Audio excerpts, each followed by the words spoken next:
வீரன். அத்தியாயம் 131.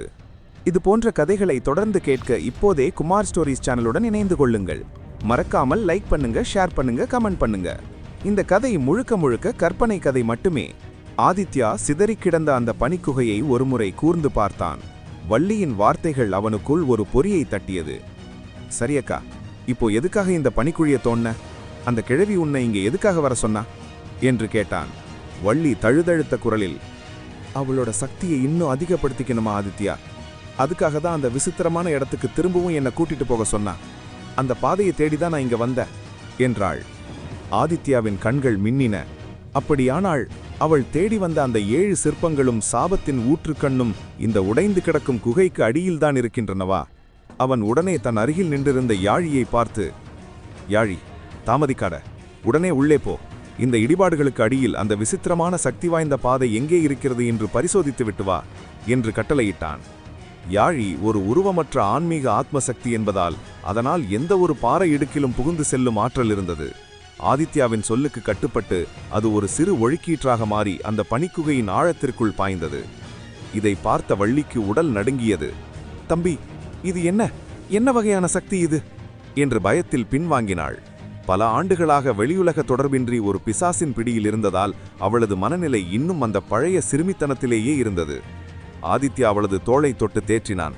அக்கா, பயப்படாத, இது யாழி, எனக்குள் இருக்கும் ஒரு தெய்வீக ஆன்மீக சக்தி. இது எனக்கு துணையாக இருக்கும் என்றான். ஆதித்யாவின் கண்கள் மின்னின. ஆதித்யா, எனக்கு அப்பவே தெரியும், நீ இப்படி ஒரு மாபெரும் சக்தியாக வளர்வேன்னு எங்களுக்கு தெரியும். இதற்காகத்தான் உன்னை இந்த உலகத்தின் கண்ணில் படாமல் மறைத்து வைக்க நாங்கள் முடிவெடுத்தோம் என்றாள். என்னது, என்னை மறைத்து வைத்தார்களா? ஆதித்யாவின் இதயம் ஒரு கணம் நின்றது போன்ற உணர்வு. இதுவரை அவன் அறிந்திராத ஒரு உண்மை அவன் முன்னே விரிந்தது. என்னக்கா சொல்ற? எதுக்காக என்ன மறைச்சு வைக்க பாடுபட்டீங்க? நான் ஒரு சாதாரண பையன்தானே? வள்ளி அவன் கைகளை பற்றி கொண்டாள். இல்லை ஆதித்யா, உனக்கு ஞாபகம் இருக்கிறதா என்று தெரியவில்லை. நீ சிறுவயதிலேயே ஆன்மீக ஆத்மசக்திகளை விளையாட்டாக கையாள்வாய். அபூர்வமான படிவங்களை உருவாக்கி விளையாடுவாய். உன்னுடைய அந்த அசாத்தியமான ஆற்றல்தான் உனக்கு யமனாக மாறியது என்றாள். ஆதித்யா தீவிரமாக யோசித்தான். ஆனால் அவனது பால்ய நினைவுகளில் அத்தகைய காட்சிகள் எதுவும் தென்படவில்லை. இல்லையே அக்கா, எனக்கு அப்படி எதுவும் நினைவில் இல்லையே. உன் நினைவுகளை அழித்துவிட்டுத்தான் உன்னை இந்த நகரத்தை விட்டு வெளியேற்ற வேண்டிய கட்டாயம் எங்களுக்கு ஏற்பட்டது ஆதித்யா. அதற்கு காரணம் அந்த இருள் இளவரசன். அவன் உனது உடலையும் உனக்குள் இருக்கும் அந்த தூய சக்தியையும் அடைய துடித்தான். அவனிடமிருந்து உன்னை காப்பாற்றுவது அத்தனை எளிய காரியமாக இல்லை. ஏனென்றால் நம் நகரத்துக்குள்ளேயே பல அமைச்சர்களும் வீரர்களும் அந்த இருள் இளவரசனுக்கு பயந்து அவனோடு கைகோர்த்து வேலை செய்தார்கள். சொந்த இரத்தமே துரோகம் செய்த அந்த சூழலில் உன்னை உயிரோடு வைத்திருக்க, உன்னை எங்கோ ஒரு தூர தேசத்தில் அனாதையாக விடுவதைத் தவிர எங்களுக்கு வேறு வழி தெரியவில்லை என்று கூறி விம்மி அழுதாள் வள்ளி. தன் குடும்பம் தன்னை கைவிடவில்லை, மாறாக தன்னை காக்கவே தன்னை பிரிந்திருக்கிறார்கள் என்ற உண்மை ஆதித்யாவின் நெஞ்சை உருக்கியது. அதே சமயம் தன் நினைவுகளை அழிக்கும் அளவுக்கு துணிந்த அந்த இருள் இளவரசன் யார், அந்த துரோகிகள் யார் என்ற ஆக்ரோசம் அவன் நரம்புகளில் மின்னலாக பாய்ந்தது. அதே நேரம் வள்ளியின் குரலில் இருந்த நடுக்கம் ஆதித்யாவின் இதயத்தில் ஒரு பாரமான வலியை உருவாக்கியது. அவள் தொடர்ந்தாள். ஆதித்யா, உன்னை பாதுகாக்கணுங்கிற ஒரே நோக்கத்துல தான் நீ இறந்துட்டேன்னு மக்கள் கிட்ட பொய்யாக அறிவிச்சோம். உன்னை இந்த மாய உலகத்திலிருந்து பிரிச்சு சாதாரண மனிதர்கள் வாழற குமரி கண்டத்துல கொண்டு போய் ஒப்படைத்தேன். அப்பப்போது அப்பாவும் நானும் உன்னை ரகசியமாக வந்து பார்த்துட்டு தான் இருந்தோம். ஆனால் காலச்சக்கரம் தலைகீழாக மாறியது. ஒரு முறை உன்னை அங்கிருந்து பாதுகாப்பான வேறொரு இடத்துக்கு மாற்றலாம்னு முயற்சி செஞ்சபோதுதான் நான் உன்னை தவற விட்டேன். ஆதித்யா அதிர்ச்சியில் அவளை பார்த்தான். வள்ளி கண்ணீரை துடைத்தபடி, நீ எங்க போனேன்னு எனக்கு தெரியல. அந்த உண்மையை நான் அப்பாவிடமோ அண்ணனிடமோ சொல்லல. ஏன்னா உன்னை நான் அங்கிருந்து கூட்டிட்டு வர முயன்றது அவங்களுக்கு தெரியாது. உன்னை தேடி அலைந்த அப்பாவிற்கு உன்னை வாழ்ந்த நகரமே அழிஞ்சு விட்டதாகவும் மக்களோட மக்களா நீயும் அழிஞ்சு விட்டதாகவும் ஒரு தவறான தகவல் கிடைத்தது. அதனாலதான் ஒரு கட்டத்துல வேறு வழி இல்லாமல் உன்னை தேடுவதை கைவிட்டோம் என்று கூறினாள். தன்னை சுற்றி பின்னியிருந்த பொய்களின் திரை ஒவ்வொன்றாக விலகுவதை ஆதித்யா உணர்ந்தான். இருள் இளவரசன், அந்த பெயர் என் நரம்புகளை தீயாய் எரிக்கிறதக்கா. யார் அவன் என்று ஆதித்யா அவரிடம் கேட்க, ராணி பொறுமையாக தலை நிமிர்ந்து ஆதித்யாவை பார்த்து, இப்போது நகரில் இருக்கும் ராணி துர்காதேவி எங்கே? அவர் இன்னும் ராணியாகத்தான் இருக்கிறாரா? அவரது நிலை என்ன என்று வள்ளி ஆவலோடும் ஆக்ரோஷத்தோடும் கேட்டாள். ஏங்க, துர்காதேவிக்கு என்ன? எதற்காக அவளை பற்றி கேட்கிறாய் என்று ஆதித்யா அவளிடம் கேட்க வள்ளி ஒரு கணம் மௌனமானான். அவளது முகத்தில் ஒருவித பரிதாபம் படர்ந்தது. துர்காதேவி, அந்த பெயர் எவ்வளவு புனிதமானது. ஆனா அவள் பாவம் இப்போ இக்கட்டான சூழ்நிலையில மாட்டித் தவிக்கிறாள் ஆதித்யா என்றாள். ஆதித்யா புரியாமல் அவளை நோக்கினான். என்னக்கா சொல்ற? துர்காதேவிக்கு என்னாச்சு? அவங்க மீண்டும் ராணியாகத்தான் பதவியேற்றிருக்கிறாங்க. ஆனா நீங்க ஏன் அவங்க பாவம்னு சொல்றீங்க?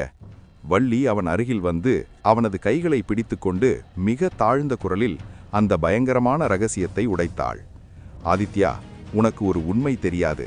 நம் நகரின் ராணியாக நீ நினைத்து கொண்டிருக்கும் அந்த துர்காதேவி வேறு யாருமல்ல, உன்னை அழிக்க துடித்த அந்த இருள் இளவரசனின் சொந்த அக்கா. அந்த வார்த்தைகள் ஆதித்யாவின் காதுகளில் விழுந்த அடுத்த வினாடி அவனது இதயம் ஒரு கணம் துடிப்பதை நிறுத்தியது. இரத்தம் உறைந்து போவது போன்ற ஒரு உணர்வு அவனுள் பரவியது. உலகம் அப்படியே சுழன்று நின்றுவிட்டது போலிருந்தது. என்னது? துர்காதேவி இருள் இளவரசனின் அக்காவா? அவங்க நம்ம பரம எதிரியோட ரத்தமா? ஆதித்யாவின் மூளை மின்னல் வேகத்தில் வேலை செய்தது. அக்கா, என்ன சொல்றீங்க? நிஜமாவா? அண்ணனின் மனைவியான துர்காதேவி ஒரு எதிரியா? நம் குடும்பத்தை அழிக்க வந்த துரோகியா? ஆதித்யாவின் குரல் நடுக்கத்தில் கம்மியது. அவனது இதயத்தில் ஒரு பாரமான கல்லை வைத்தது போன்ற வலி ஏற்பட்டது. தான் யாரை ஒரு கனிவான ராணியாக பார்த்தானோ அவளுடைய நிழலில் இத்தனை பெரிய கரை படிந்திருக்கும் என்று அவன் கனவிலும் நினைக்கவில்லை. வள்ளி ஒரு பெருமூச்சை விட்டு தொடர்ந்தாள். ஆதித்யா, ஆரம்ப கட்டத்தில் துர்காதேவி மிகவும் மோசமானவளாகவும் நமது அரச குடும்பத்திற்கு எதிராக சதி செய்பவளாகவும் தான் இருந்தாள். ஆனால் காலம் செல்ல செல்ல அவளுடைய எண்ணங்கள் மாறின. அவள் மனம் மாற்றம் அடைந்து நல்லவளாக மாறியதை நான் நேரில் பார்த்தேன். ஆனால் இப்போது அவள் எந்த நிலையில் இருக்கிறாள் என்று எனக்கு தெரியவில்லை. எல்லாவற்றையும் விட பயங்கரமான விஷயம் அவளது தம்பி அந்த இருள் இளவரசன். அவன் பல ஆண்டுகளாக தலைமறைவாக இருந்தான். அவன் மீண்டும் வந்துவிட்டானா என்று தெரியவில்லை. அவன் மட்டும் உன் இருப்பை அறிந்தால் உன் பூத உடலை கைப்பற்ற எதையும் செய்வான். அவனுக்கு உனது உடல்தான் ஒரு மகா சக்தியை பெறுவதற்கான கடைசி திறவுகோல். ஆதித்யா குழப்பத்தின் உச்சத்திற்கு சென்றான். அக்கா, எனக்கு எதுவுமே புரியல. என் உடலுக்குள் அப்படி என்ன முக்கியமான ஆற்றல் இருக்கிறது? ஏன் எல்லாரும் என் உடலை குறிவைக்கிறாங்க? அது பற்றி எனக்கு முழுமையாக தெரியாது ஆதித்யா. ஆனால் அப்போதிருந்த முனிவர்களும் குருதேவர்களும் உன்னை உடனடியாக உலகக் கண்ணிலிருந்து மறைக்க உத்தரவிட்டார்கள். நீ சிறு வயதிலேயே ஆன்மீக ஆத்ம படிகளை மிக எளிதாக கையாளத் தொடங்கினாய். இது ஒரு சாதாரண மனிதனால் முடியாத காரியம். உனது இந்த தெய்வீக திறன்தான் இருள் சக்திகளை உன் பக்கம் ஈர்த்தது என்றாள் வள்ளி. ஆதித்யா சிறிது நேரம் மௌனமாக இருந்தான். பிறகு அவள் கண்களை உற்று பார்த்து, சரியக்கா, இப்போ ஒரு விஷயம் சொல்லுங்க. நீங்க எப்படி இங்க வந்தீங்க? அந்த பாதுகாப்பான பனிக்கூண்டு சிறையில் உங்களை பாதுகாப்பாக வைத்திருப்பதாகத்தான் தந்தை சொன்னார். அங்கிருந்து எப்படி தப்பித்தீர்கள் என கேட்டான். வள்ளி கைகளை பிசைந்தபடி, எனக்கு அது பற்றி எதுவும் தெரியவில்லை தம்பி. அந்த பிசாசின் பிடியில் நான் இருந்தபோது எத்தனை நாட்கள் அங்கு இருந்தேன், எப்படி தப்பித்தேன், எதுவுமே என் நினைவில் இல்லை. ஒரு நீண்ட இருண்ட கனவிலிருந்து விழித்தது போலவே இருக்கிறது என்றாள். ஆதித்யா அவளது நிலையை புரிந்து கொண்டான். அக்கா, இப்போதைக்கு நீங்க வெளியில் இருக்கிறது பாதுகாப்பானது இல்லை. உங்க உடல்ல இன்னும் அந்த பீய சக்தியோட மிச்சங்கள் இருக்கு. அது உங்களை மீண்டும் பாதிக்கலாம். அதனால உங்களை ஒரு பாதுகாப்பான இடத்துக்கு நான் அனுப்புறேன். என்ன சொல்ற ஆதித்யா? என்னை எங்க அனுப்ப போற என்று வள்ளி பதற்றத்துடன் கேட்டாள். ஆதித்யா மென்மையாக புன்னகைத்தான். அக்கா, நீங்க சொன்னது எல்லாமே உண்மைதான். என்னிடம் சில சிறப்பு கலைகளும் மர்மமிஸ்த வித்தைகளும் இருக்கு. அது உங்களை பாதுகாக்கும் என்று கூறியவன் அடுத்த நொடி கண்களை மூடினான். அவனது கைகளில் இருந்து நீல நிற ஒளிக்கதிர்கள் சீறி பாய்ந்து காற்றில் ஒரு வட்டத்தை உருவாக்கின. அந்த பனிக்குகைக்கு நடுவே ஒரு பிரம்மாண்டமான மாய நுழைவாயில் உருவானது. வள்ளி எதையும் சுதாரிக்கும் முன்பே அந்த பாதையின் ஈர்ப்பு விசை அவளை தன்னுள் இழுத்தது. ஆ என்று அலறியபடி வள்ளி அந்த நீல நிற ஒளிக்குள் மறைந்தாள். அடுத்த வினாடி அவள் ஒரு புதிய உலகத்தில் இருந்தாள். பனிக்காற்றுக்கு பதிலாக இதமான தென்றல் வீசியது. கருகிய மனத்திற்கு பதிலாக மலர்களின் நறுமணம் கமழ்ந்தது. அவள் கண்ணை திறந்து பார்த்தபோது அங்கே ஒரு பசுமையான புல்வெளி விரிந்தது. பனிக்குகையின் மரண குளிரிலிருந்து விடுபட்டு கண் சிமிட்டும் நேரத்தில் ஒரு வசந்த காலத்திற்குள் தள்ளப்பட்ட அதிர்ச்சியில் வள்ளி உறைந்து போயிருந்தாள். அவளுக்கு முன்னால் மெல்லிய புன்னகையோடு ஆதித்யா நின்றிருந்தான். அக்கா, பயப்படாதே, இது பாதுகாப்பான இடம் என்றான் ஆதித்யா. வள்ளி மெல்ல எழுந்து நின்றாள். தன் பாதங்களை தழுவிய அந்த பசுமையான புற்களையும் காற்றில் மிதந்து வந்த நறுமணத்தையும் அவளால் நம்பவே முடியவில்லை. ஆதித்யா, இது எந்த மாதிரியான வித்தை? ஒரே நொடியில் எப்படி இடத்தையே மாற்றினாய்? அந்த பனிப்பிரதேசத்திலிருந்து இவ்வளவு அழகான இடத்திற்கு எப்படி வந்தோம் என்று வியப்புடன் கைகளை சுழற்றி அந்த பரப்பை அளவிட்டாள். வள்ளியின் தோற்றம் பார்ப்பதற்கு நடுத்தர வயது மதிக்கத்தக்க இருந்த போதிலும் இப்போது அவள் இளம்பெண் போல இருந்தாள். அவளது உண்மையான வயது 40ஐ கடந்திருந்தது. ஆனால் அவளது உடலில் உறைந்திருந்த அந்த அபூர்வமான ஆன்மீக ஆற்றல், காலத்தின் சுவடுகள் அவள் முகத்தில் விழாதபடி இளமையை தடுத்து நிறுத்தி வைத்திருந்தது. ஆதித்யா அவளிடம், இது ஒரு மாயமான மந்திர உலகம் அக்கா என்று மட்டும் கூறினான். இது அவனது உயிருக்குள்ளேயே உறையும் ஆன்மீக ஆத்ம உலகம் என்கிற ரகசியத்தை அவன் முழுமையாக வெளிப்படுத்தவில்லை. இந்த உரையாடல்களை அந்த உலகத்தின் மிக உயர்ந்த நீல நிற வானத்தில் அமர்ந்தபடி சதுரன் கவனித்துக் கொண்டிருந்தான். அவனது கண்கள் ஆச்சரியத்திலும் குழப்பத்திலும் விரிந்தன. இவன் என்ன செய்கிறான்? எங்கிருந்து இந்த பெண்ணை இங்கே அழைத்துக் கொண்டு வந்தான்? யார் இவள் என்று தனக்குள்ளேயே வினவிக்கொண்டான். அப்போது வானில் பிரம்மாண்டமாக பறந்து கொண்டிருந்த டிராகன் பீஸ்ட் தனது உருவத்தை சுருக்கி ஒரு சிறு குழந்தையின் வடிவமாக மாறி சதுரன் அருகில் வந்து நின்றது. அதன் கண்கள் குறும்புத்தனமாக மின்னின. ஏன், அதையெல்லாம் தெரிந்து கொண்டு நீ என்ன செய்யப் போகிறாய் சதுரா என்று அந்த சிறுமி உருவில் இருந்த டிராகன் பீஸ்ட் ஏளனமாக கேட்டது. சதுரனுக்கு கோபம் தலைக்கேறியது. இந்த ஆன்மீக ஆத்ம உலகத்திற்குள்ளே ஆதித்யாவை தவிர வேறு யாரையும் அனுமதிப்பது வழக்கமில்லையே, அதைத்தான் கேட்க வந்தேன். அதிருக்கட்டும், நீ என்னிடம் இப்படி பேசுவதை முதலில் நிறுத்து.